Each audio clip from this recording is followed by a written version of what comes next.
Hola, ¿cómo les va? Vamos a empezar hoy con la segunda parte de Weber, con el análisis de los textos de Weber. Básicamente lo que vamos a hacer brevemente es retomar algunos conceptos que trabajamos un poco la semana pasada, como sobre la cuestión de los tipos ideales, para avanzar a partir de eso en la conceptualización de Weber sobre los tipos de dominación, sobre poder y dominación. Y después vamos a ver también, vamos a avanzar un poco en el análisis de la otra lectura que tienen para esta semana, que es sobre este librito, que es La ética protestante y el espíritu del capitalismo, en el que Weber analiza ya desde una perspectiva más histórica, pero utilizando categorías conceptuales, los orígenes del capitalismo, ¿no? Y las causas del surgimiento del capitalismo en Occidente. La semana pasada estuvimos trabajando con el concepto de acción social de Weber, ¿no? Y habíamos visto que la acción social en Weber es esa, que para Weber, digamos, la acción social son esas conductas con un sentido mentado por el autor, es decir, con una intencionalidad, cuya motivación está orientada a la acción de los otros, ¿sí? Ahora, esa orientación hacia la acción de los otros puede estar dada por la representación o por la expectativa, si se quiere, de que hay un cierto orden legítimo. Quiere decir que cuando yo desarrollo una acción en función de los otros, supongo que hay un cierto orden legítimo, ¿sí? Espero que las personas se comporten de determinada manera cuando yo actúo en función de ellas. Por ejemplo, ¿sí? Si yo entro a un negocio y porque quiero comprar un paquete de fideos para almorzar, para darle de comer a mi familia, y entro al negocio y tomo el paquete de fideos, pago el paquete de fideos y me voy, estoy actuando dentro de un orden legítimo, ¿no? De un orden que todos que tanto yo como el vendedor consideramos válido. Ahora, si yo entro al negocio y tomo un paquete de fideos y me lo llevo, así digo chao y me voy sin pagar, de golpe estoy desconociendo la validez de ese orden, que nos dice que si yo quiero algo, una mercancía, tengo que abonar por esa mercancía, ¿sí? A eso se refiere Weber con la validez del orden legítimo, ¿no? Es esa probabilidad de que la acción social se oriente por la representación de que hay un orden legítimo. Este orden que es legítimo está sostenido normalmente en usos y costumbres, pero también está sostenido en leyes. Ahora, la posibilidad de hacer cumplir la ley está asociado a la existencia de una autoridad, ¿verdad? De una institución o de una persona capaz de hacer cumplir, de imponer sanciones al incumplimiento de una ley. Entonces, acá aparecen estos dos conceptos que son centrales en Weber, que son el de poder y dominación. Weber define el poder como la probabilidad de imponer la propia voluntad dentro de una relación social, aún contra la resistencia y cualquiera que sea el fundamento de esa probabilidad. ¿Sí? Esto implica que en la noción de poder hay un componente muy fuerte de, digamos, violencia, ¿no? En esta idea de que de la capacidad de imponer esa obediencia, y esa imposición puede incluso venir asociada a la violencia. Mientras que el concepto de dominación es, si se quiere, sociológicamente más interesante porque habla de la probabilidad de encontrar obediencia a un mandato dentro de un grupo de personas. Es decir, que aquí el componente central ya no es la imposición por la fuerza física, sino que tiene, digamos, implícita un componente de consenso. Es decir, que los dominados tienen que aceptar ese mandato que se les impone. Y esto es lo que le interesa a Weber, ¿no? A Weber le interesa entender por qué las personas aceptan la dominación. Y para responder a esta pregunta teórica, Weber va a apelar, como en muchas otras situaciones, a su propio método, y para esto él va a desarrollar tipos ideales. Y acá con esto es necesario retomar un poco lo que veíamos la semana pasada acerca de los tipos ideales, ¿no? Que es esta metodología que él propone para abordar la realidad, para hacer comprensible los fenómenos sociales, ¿no? Y en esto me parece que es importante recordar esta cosa que dijimos la semana pasada, de que los tipos ideales no son prescriptivos, no dicen nada acerca de cómo debería ser la realidad. Y tampoco se encuentran de esa forma en la realidad, sino que son abstracciones metodológicas, ¿sí? Son instrumentos que tiene el investigador para hacer comprensible el fenómeno social. De ninguna manera vamos a encontrar un tipo ideal puro en que se ajuste a la perfección a un fenómeno social. Lo que dice Weber es que a partir de la elaboración de estos tipos ideales es que se puede hacer comprensible, inteligible la realidad, ¿no?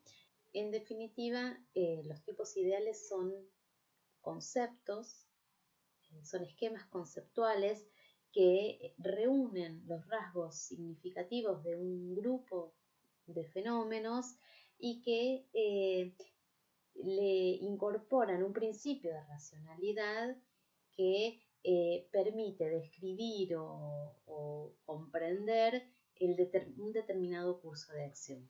Los tiempos ideales van a cumplir entonces dos funciones para el investigador, ¿no? Por un lado, le van a permitir tener un mapa conceptual, una heurística que guíe su investigación. Le va a proveer de hipótesis posibles, de hipótesis de causalidad, ¿no? Sobre cuáles son los determinantes de determinados fenómenos sociales. Y por el otro lado va a tener un componente, una función explicativa, ¿no? Una función, si se quiere, comunicacional, dice Peón, que de alguna forma facilita la comunicación de los resultados de esa investigación. Ahora, ¿cómo se construyen estos tipos ideales?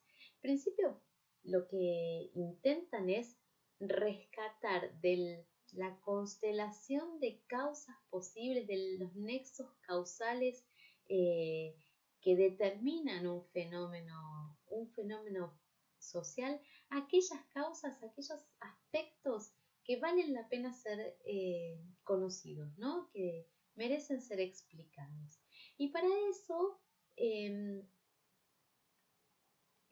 Weber propone de alguna forma un estudio minucioso de los fenómenos, de los distintos fenómenos históricos concretos que producen, en los que se producen determinados fenómenos sociales, de manera de aislar las características más significativas de esos fenómenos y que se vinculen entre sí con una racionalidad, ¿no? Vemos entonces con un ejemplo esta construcción, ese uso que hace Weber de los tipos ideales, ¿no? Weber no inventa las categorías de la nada, ¿no? Habíamos dicho, él efectivamente necesita, digamos, para poder construir una tipología, es necesario tener un conocimiento previo, histórico de los fenómenos, de los procesos sociales y de los fenómenos sociales, que le permite identificar esas categorías que son significativas. En ese sentido, y partiendo de la pregunta de por qué la gente obedece, él identifica que incluso teniendo en consideración motivaciones puramente racionales con arreglo a fines, la construcción de la autoridad requiere de legitimidad. ¿Qué quiere decir con esto? Que él lo que ve es que una construcción de la legitimidad basada simplemente en intereses materiales, en cuestiones materiales, con arreglo a fin, es una relación social frágil. Él lo que ve es que en los regímenes y la construcción de autoridades políticas poderosas, digamos, fuertes, no descansa simplemente en esos intereses, sino en la creencia en la legitimidad. Entonces, él, partiendo de esta idea, dice, bueno, ¿cómo se construye esa legitimidad? ¿Cuáles son esos factores que me permiten a mí, además de la motivación, de la creencia en algún aspecto específico, comprender cómo está construido ese tipo de autoridad, cómo se establecen las relaciones sociales en el marco de determinados tipos de dominación? Y para eso él analiza, digamos, al dominante, ¿sí? Al soberano, es decir, el que ejerce la dominación. También analiza un factor que para él es central, que es el cuadro administrativo, que según él puede estar ligado a distintas cuestiones, pero que es necesario para hacer cumplir las decisiones de ese soberano, y entonces en ese sentido analiza el cuadro administrativo. Luego analiza también a los dominados, ¿sí? ¿Quiénes son esas personas que obedecen voluntariamente al ejercicio de la dominación, a la autoridad? ¿Y cuál es entonces la relación que se establece entre los dominados y el soberano? Y finalmente analiza también los mecanismos de sucesión, que son los que le permiten darle continuidad o no a esos mecanismos, a esa tipología de autoridad que él construye. Y de esa forma él identifica tres tipos de autoridad, que es la autoridad racional legal, la autoridad tradicional y la autoridad carismática, fundamentadas básicamente en el tipo de legitimidad que la sustenta. Ahora, una aclaración, una reiteración. Cuando Weber analiza a lo largo de sus estudios los distintos ejemplos que hay sobre los tipos de autoridad, él insiste con la idea de que hay muchos tipos de autoridad que en la realidad no están, no se presentan de esta forma, ¿no? Donde, por ejemplo, un tipo de soberano tradicional, como puede ser un rey, en realidad tiene por todas las otras cuestiones, por el tipo de cuadro administrativo, por la relación que se establece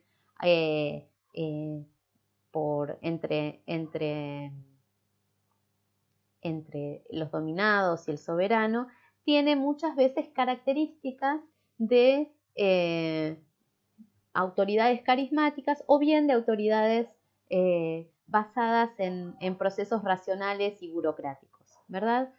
Entonces,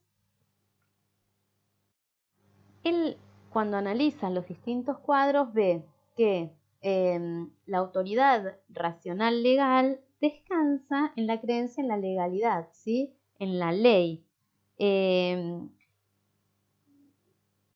Mientras que en el caso de las autoridades tradicionales, esa creencia en realidad se arraiga, digamos, en la santidad de las tradiciones, dice Weber, ¿no? En esta idea de que siempre fue así y que no hay, y que así funciona, es la creencia de que el orden es válido funcionando de esa manera porque siempre fue así. Y por último, en la autoridad carismática,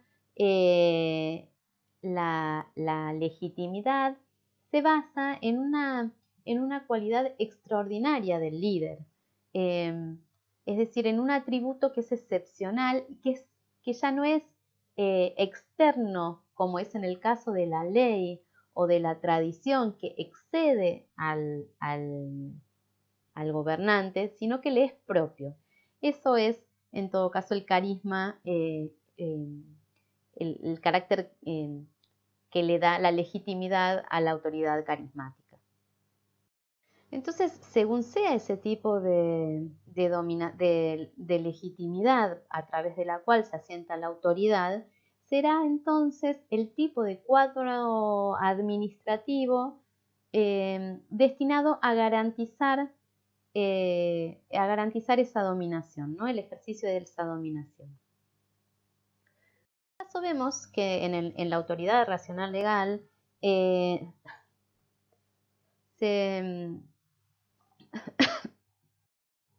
se obedecen ordenaciones impersonales y objetivas, ¿no? Que están estatuidas por ley a través de la norma.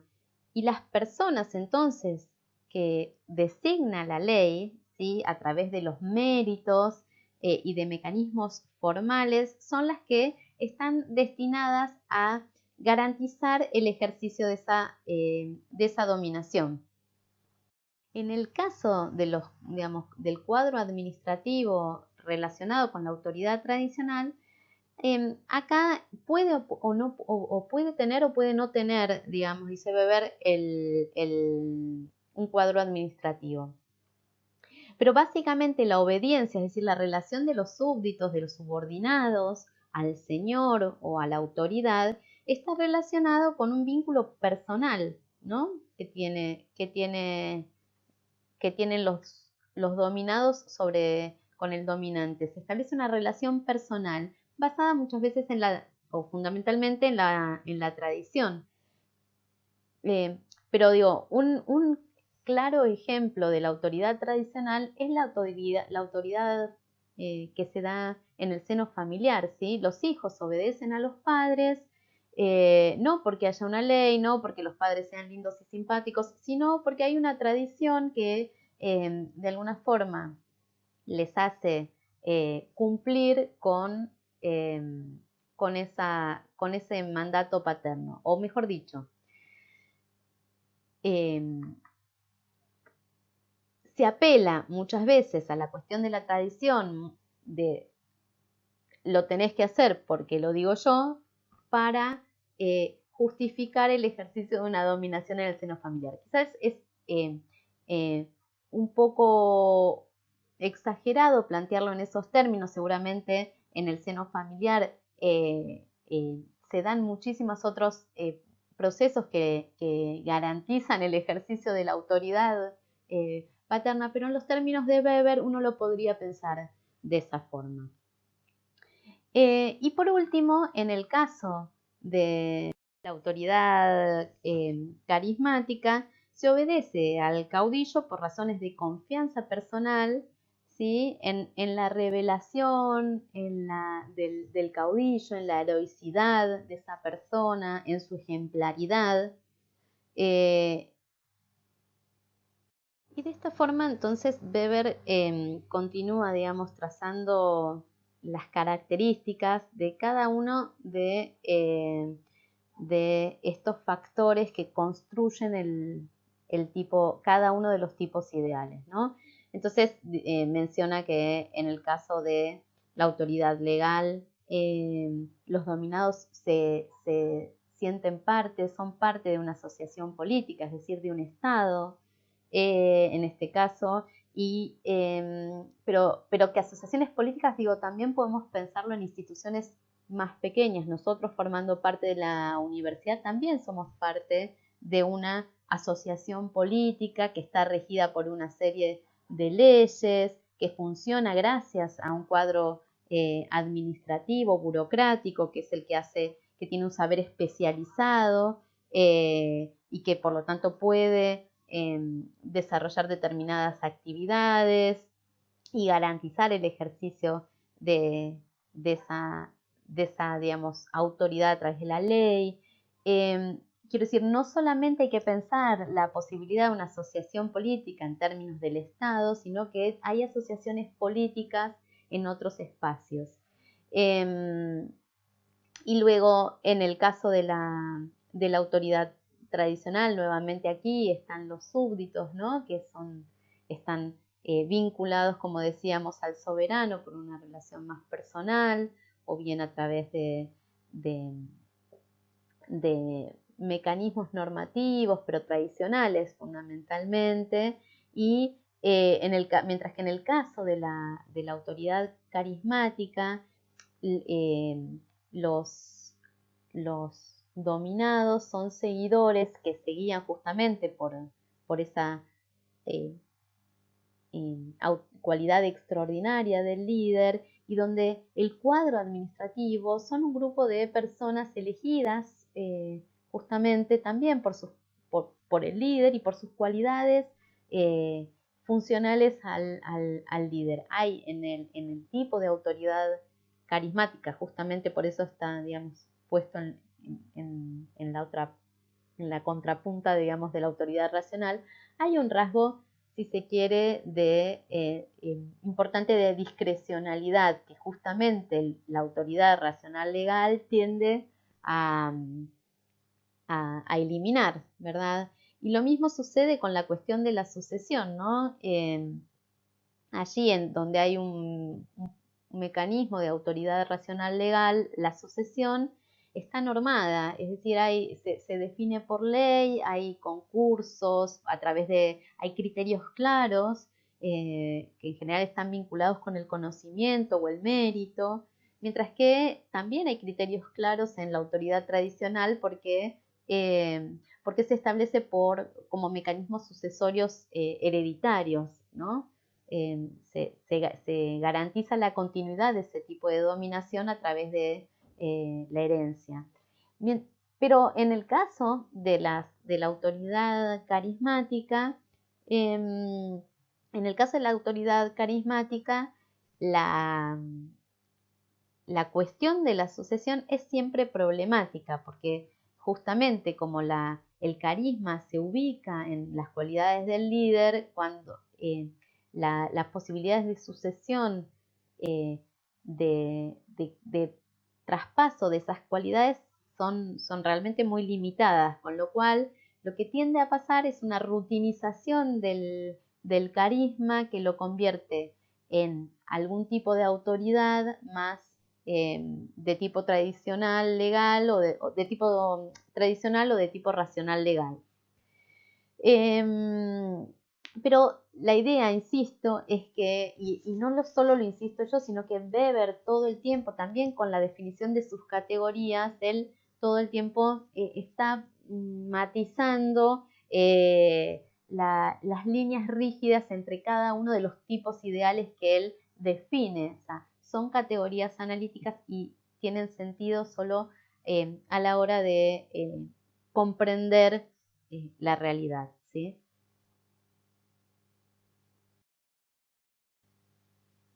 Hasta ahora hemos visto entonces que cómo Weber desarrolla sus categorías sociológicas fundamentales, cómo define acción social, cómo define relación social, cómo a partir de su preocupación por comprender el sentido de esas acciones,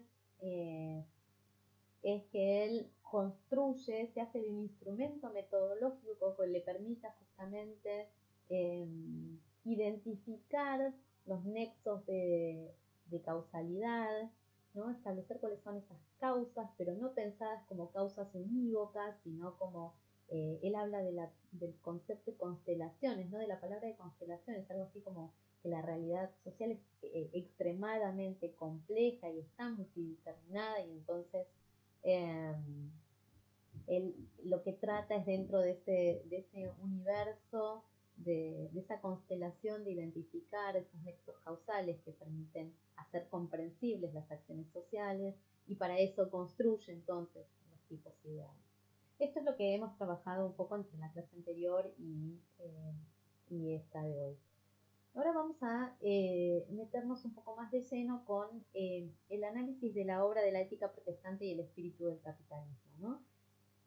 Que en el marco, digamos, de nuestra materia reviste dos cuestiones, dos aspectos de interés. Por un lado, nos permite justamente ver cómo Weber desarrolla pone en juego esas categorías fundamentales, o esas categorías sociológicas fundamentales que desarrollamos y que vimos que él había descrito tan minuciosamente en su obra Economía y Sociedad, ¿no? Sobre todo desde la perspectiva de que él justamente parte de las motivaciones individuales, si se quiere, del actuar individual, para poder comprender un fenómeno macrosocial. Y por otro lado, nos permite, ya en términos de contenido, avanzar un poco en una preocupación, en una cuestión que era central también en el pensamiento de Weber y que atravesaba su obra, era esta preocupación por la secularización del mundo, ¿no? Este proceso que él llama de desencantamiento del mundo, la pérdida de la sacralidad como una forma de relacionarse y de interpretar el mundo y de actuar en el mundo, y el avance de una racionalidad muy particular que es la racionalidad occidental, ¿no? Básicamente de esto se trata la ética protestante y el espíritu del capitalismo, ¿no? De comprender cómo fue la génesis del sistema capitalista, sobre cuáles son las variables que explican ese surgimiento y sobre todo cuáles son las variables que explican ese surgimiento en Occidente, porque de alguna forma Weber está dialogando acá con Marx, ¿no? Y además lo hace explícitamente, o sea, dialoga con el determinismo economicista del marxismo, ¿no? Esta idea de que el capitalismo es básicamente una producción, un sistema de organización de la sociedad que surge del desarrollo de las fuerzas productivas.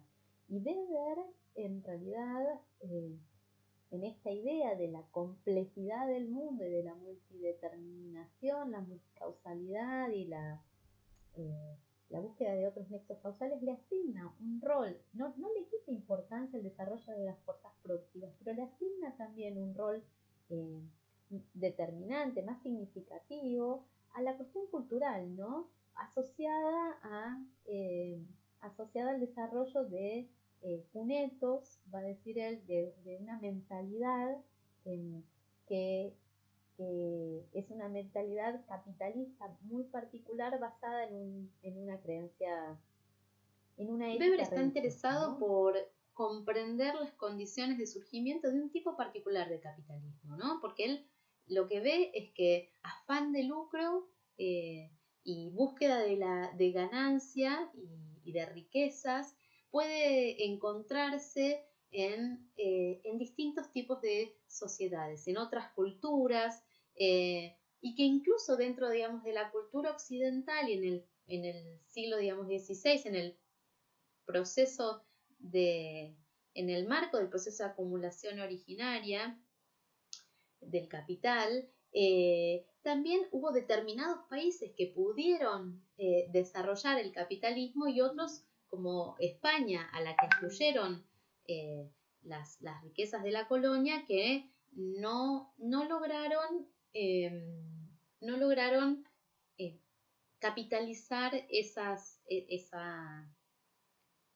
riquezas.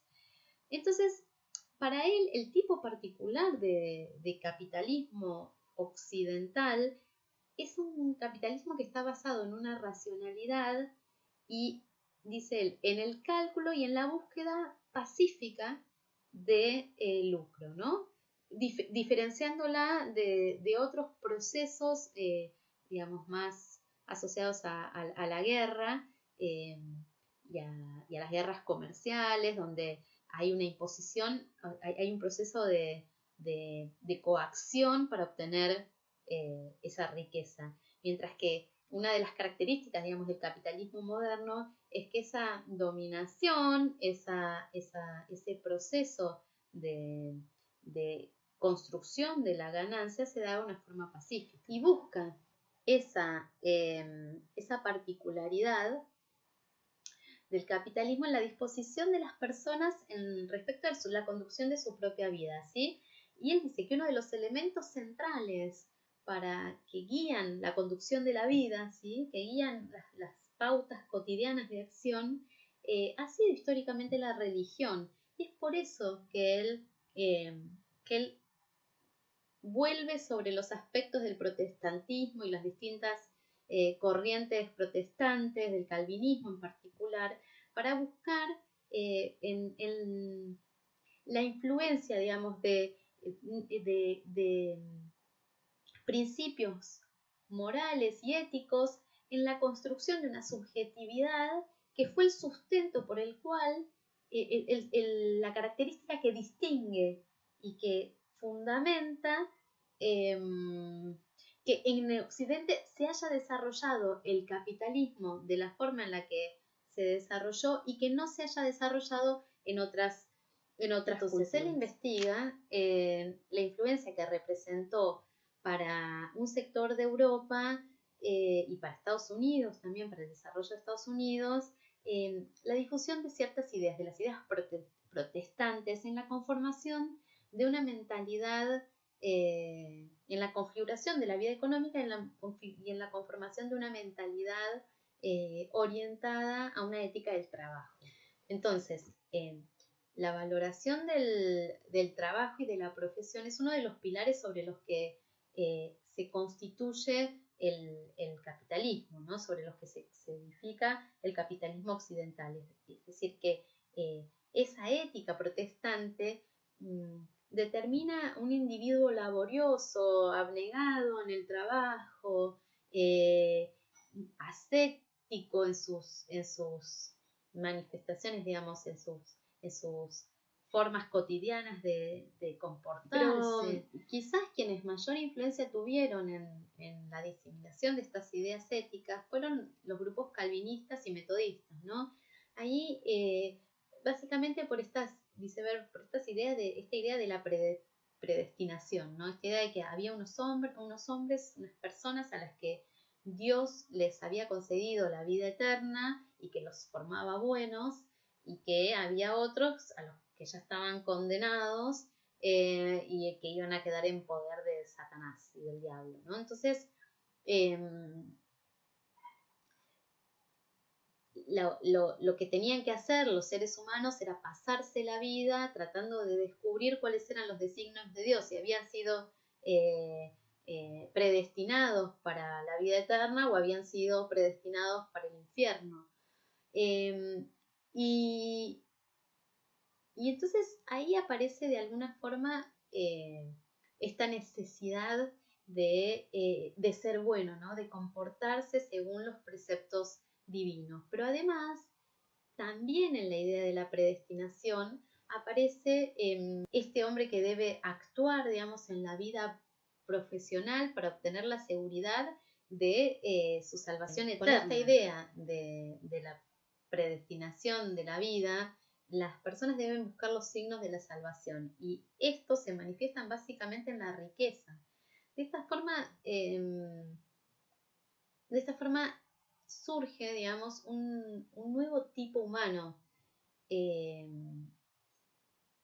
que es un individuo que vive para trabajar, que debe aprovechar al máximo el tiempo disponible en la tierra, que ahorra y se enriquece y que forma grandes capitales, pero que a su vez ha renunciado a los placeres mundanos. Entonces, fíjense como para Weber,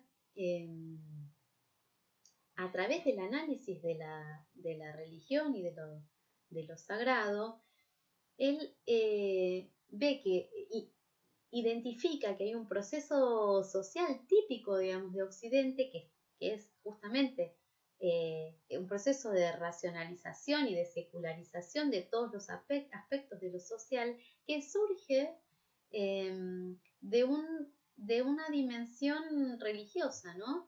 Y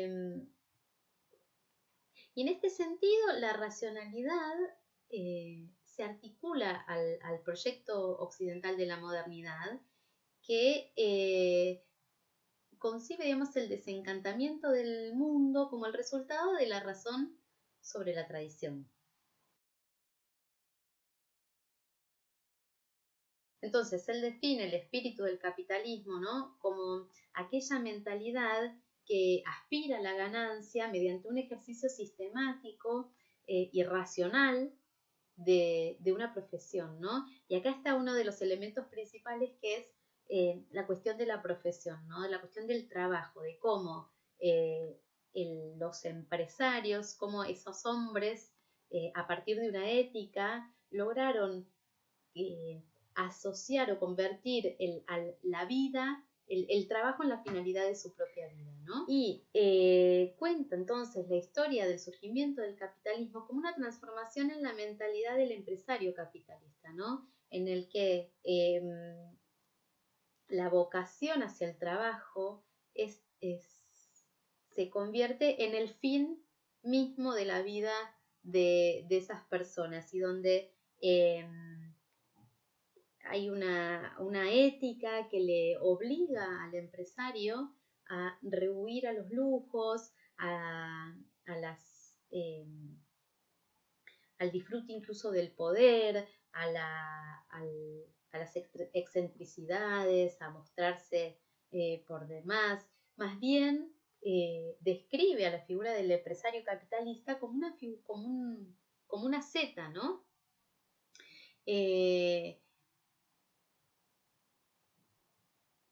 Claramente en la actualidad, ni en nuestra actualidad ni en la actualidad de Weber, seguían rigiendo estos principios éticos en el funcionamiento de las individualidades, ¿no? Pero lo que sí debe ver es que son estas características las que permitieron y no el desarrollo de las técnicas y de la administración,